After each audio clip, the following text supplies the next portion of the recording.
In today's video, we'll explore 10 evil demons found in Hinduism. According to Hindu mythology, humans, gods, and demons are all regarded as the children of Brahma, the universe's creator. However, the difference in their way of thinking and understanding Brahma's teachings eventually lead to some being considered evil and the others being considered good. Welcome back to FTD Facts. I'm Sarah Carvalho, and today we'll be exploring 10 evil demons found in Hinduism in no particular order. All right, up at number 10, we have Ravana. Ravana was a powerful and evil demon king with 20 hands and 10 heads. He was considered the most dreadful creature of the universe, but was one of the very intellectual demons who mastered all the holy scripts of Hindu mythology. He perished at the hands of Rama for abducting Rama's wife, Sita, to marry her. When Lord Rama terminated Ravana, he was known as one of the longest living demons. Up next, we have Mahesha Sir. Mahesha Sir was a demon king who inherited a buffalo's body with the upper body of a human. He was a devotee of Lord Brahma and eventually got a blessing from him that no man would ever be able to kill him and that only a woman could kill him. Mahesha Sir was extremely powerful, and his pride led to his downfall. Believing that he would be immortal and that no woman would be able to match his strength, he started a great war. However, the prophecy was fulfilled when Mahesha Sir perished at the hands of a woman, Madurga, who fought him to stop the war he had created. All right, up next we have Hiraniakshifu. Hiraniakshifu was the egoistic demon king. He wanted his people to praise him as a god and considered himself to be the center of the world. He believed he was the creator of the universe with uncontrollable supreme power. While his entire kingdom worshipped him, his own son Prahlad refused to worship him as the Lord and instead was devoted to Lord Vishnu. Out of jealousy, Hiraniakshifu attempted many times to end the life of his son, but was unsuccessful. Seeing this, Lord Narasimha, or a form of Lord Vishnu, tore apart the demon Hiraniakshifu and destroyed him. Moving on to the story of Mahabali. Now, not every demon in Hindu mythology was completely evil. Mahabali is an example of one of the more generous demon kings. Everyone in his kingdom was happy under his rule, and he was completely devoted to the Lord. Once a Ravana came to his kingdom and asked the demon king to give him a piece of land just big enough to be covered by his footsteps. Now, secretly, it was Lord Vishnu disguised as Vamana. Generous as he was, Mahabali promised to fulfill the wish of Vamana. And upon hearing this promise, Vamana grew so big that one of his footsteps covered the entire world, and Mahabali came to know that Vamana was really Lord Vishnu. To seek blessings from the Lord, Mahabali asked Vamana to put the next footprint on his forehead. But of course, as a result of receiving the Lord's giant footstep on his forehead, Mahabali perished. Up at number 6, we have the story of Raktabijah.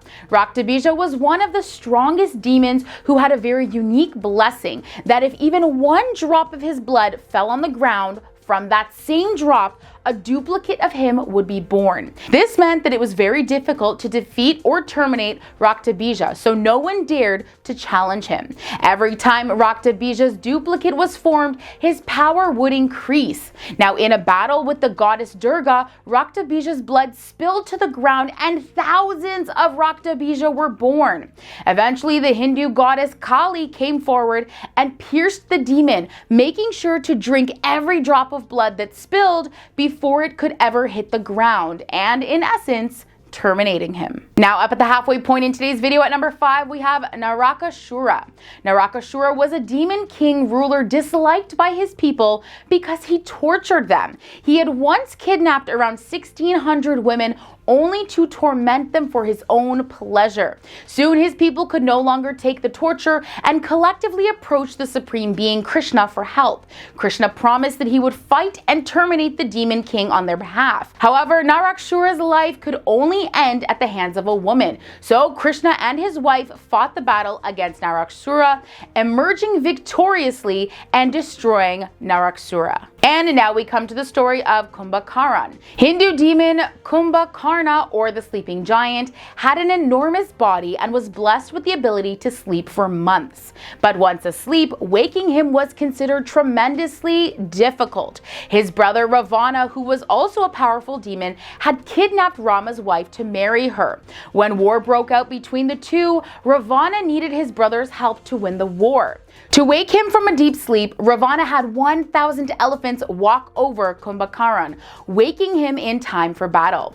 Now, Kumbhakaran knew that his brother was doing wrong, and for that, he tried to convince him to stop, but Ravana would not listen. Out of loyalty, Kumbhakaran fought against Rama for his brother. He destroyed most of Rama's army in the battle, but eventually perished at the hands of Rama. Up next at number 3, we have the story of Narakashura. Narakashura was an evil demon king who defeated his challengers and forced them to become his servants. He praised the gods and eventually received their blessings. However, he began to misuse his power and many innocent perished at his hands.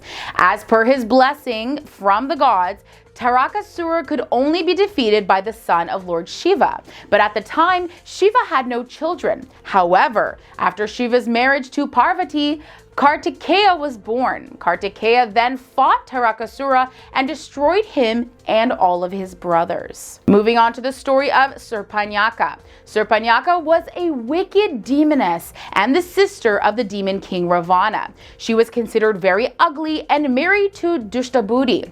Dushtabudi was terribly greedy and wanted Ravana's kingdom. When Ravana heard about his intentions, he destroyed Dushtabudi, leaving Serpanaka a widow. A few years later, she saw Lakshmana and Rama roaming around the forest. She was attracted to them and of course wanted to marry them. However, both of them declined her proposal and she became angry. To try and win their love, she attempted to attack Sita, the wife of Rama, and the sister-in-law of Lakshmana. Because of this, Lakshmana chopped off her nose and Rama declared a battle against her. In the end, Rama emerged victoriously and Serpanaka left alone and in tears. And up at number 1, perhaps one of the most evil demons that I found was Putna. Lord Krishna appeared as a supreme personality on earth to destroy all the demons and protect his devotees. Putna was the demoness who practiced the art of taking the lives of infants through black magic. One day, Putna dressed herself as a beautiful girl and entered the infant Krishna's house to end his life. When Putna entered the room, she took Krishna onto her lap. The wicked demoness had smeared poison on her nipple and pushed it into his mouth, expecting him to die as she fed him. However, her plan failed, and instead, the infant Krishna sucked the life out of her. Eventually, the demoness returned to her normal form and perished, screaming in pain as her body extended up to 12 miles, crashing into trees and the village houses. Alright friends, that brings us to the end of today's video on 10 evil demons found in Hinduism. Let me know in the comments below which of these Hindu demon myths did you find the most interesting. And as always, thanks for watching, like and subscribe, and we'll catch you right back here next time for more facts. See ya!